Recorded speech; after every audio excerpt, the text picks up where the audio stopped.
CR 4230, State of Texas versus Darian De La Rosa. Can I have parties announced for the record for the state? Hank Wilkins for the state, Your Honor. We're here for Darian De La Rosa.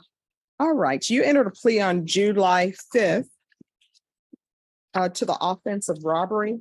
According to the plea bargaining agreement, state is recommending deferred adjudication. They're taking two cases into consideration, and you had a referral to felony drug court, and the court wanted a referral to the felony drug court and wanted a TAP evaluation done for this case. Have both parties had a chance to review the TAP evaluation? Yes, Your Honor. Yes, Your Honor. All right. Any objections to the TAP evaluation? No, Your Honor. Right.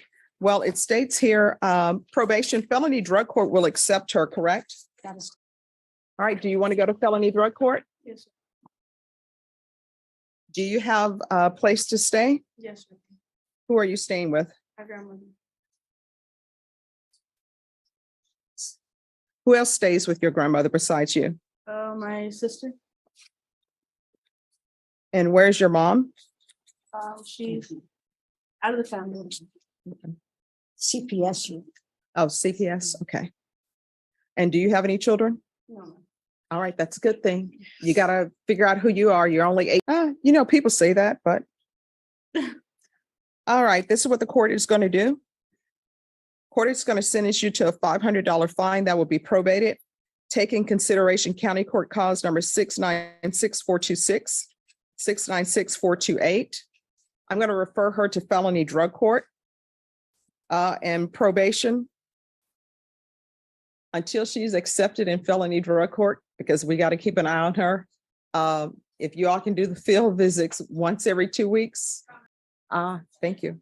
All right, so you're going to remain in custody until you're transferred to felony drug court. Since we're doing this today, they'll probably have you transferred to them this week. A teenage girl stands silently in court, her future hanging by a thread. The judge's tone is calm but probing. Where's your mom? Who are you staying with? These questions aren't just legal, they're personal. When CPS is mentioned, the courtroom shifts. This isn't about crime. It's about whether this girl has anyone left to catch her. Okay. My client's been in custody since February 22nd. Okay. I understand, but it's for your own good.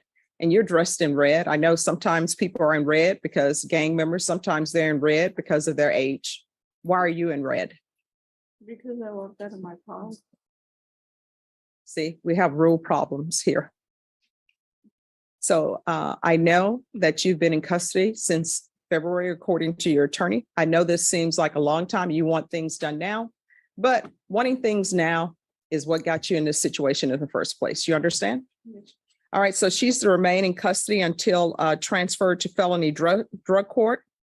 150 hours of community service restitution. How far did you go in school? The 11th. Why didn't you graduate?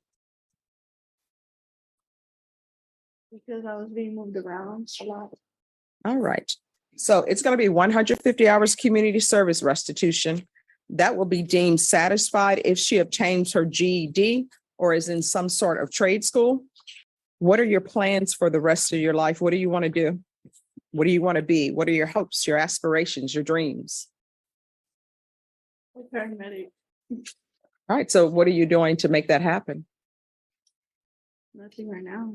All right. So if you want to make a dream happen, you just can't wish it into existence. You've got to make those steps. Okay. There's going to be regular reporting by Zoom or in person. The UA hotline until further notice. Field visits 1 time per month. And have you talked to your grandmother? Do you know if she wants you there? Yes. How do you know? We'll just make assumptions, Sometimes grandparents will take you in because you're the grandchild, but you still need to ask permission. You understand? You can't wish dreams into existence. That line hits like a reality check. The judge sees through the chaos. No diploma, no goals, no structure. She offers 2 lifelines: community service or GED/trade school. It's mercy with conditions. But deeper than sentencing is the unspoken question. Can this girl see herself succeeding, or has she already given up? All right, probation, if you can verify her address with her grandmother. What is your grandmother's name? Minerva de la Rosa. Minerva? Okay. And she's to reside there if Miss De La Rosa wants her there, and you are not to leave that location until you have permission. Do you understand? Or full-time enrollment in school within 45 days of release. There should be no employment as a home health care provider or with minors. Probation, is there anything else she needs?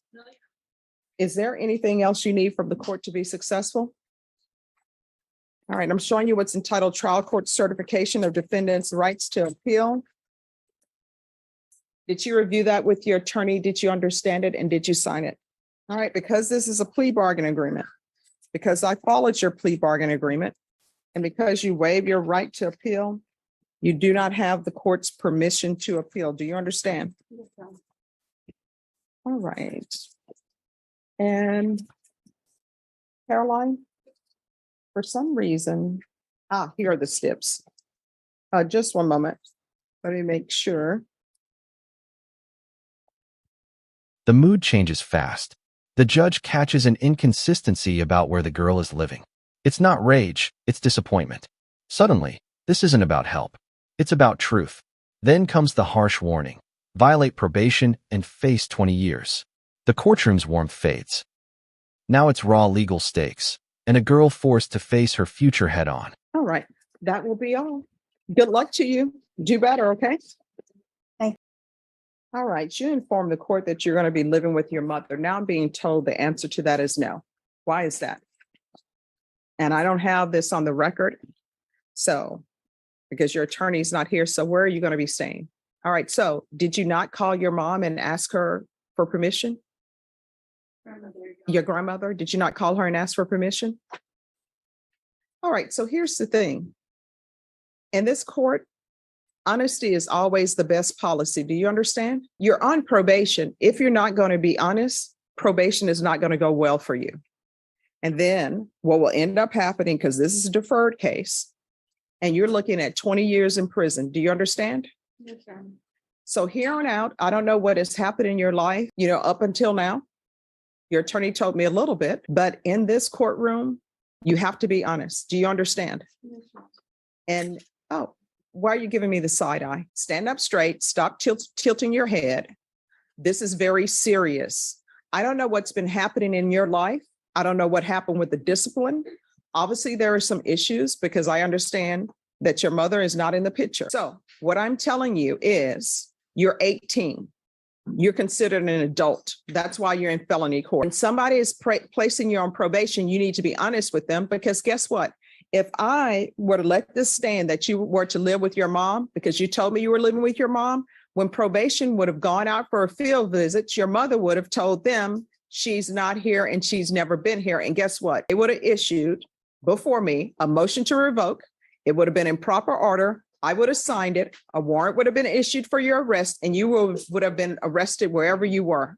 There are consequences for actions. So now that you're on deferred adjudication out of this court, you must realize everything you do has a consequence.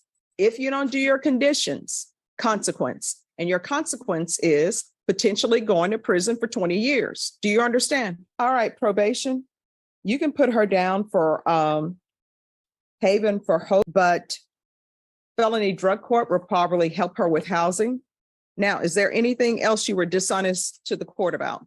No. All right, from here on out, everything you do, you need to ask yourself 2 questions.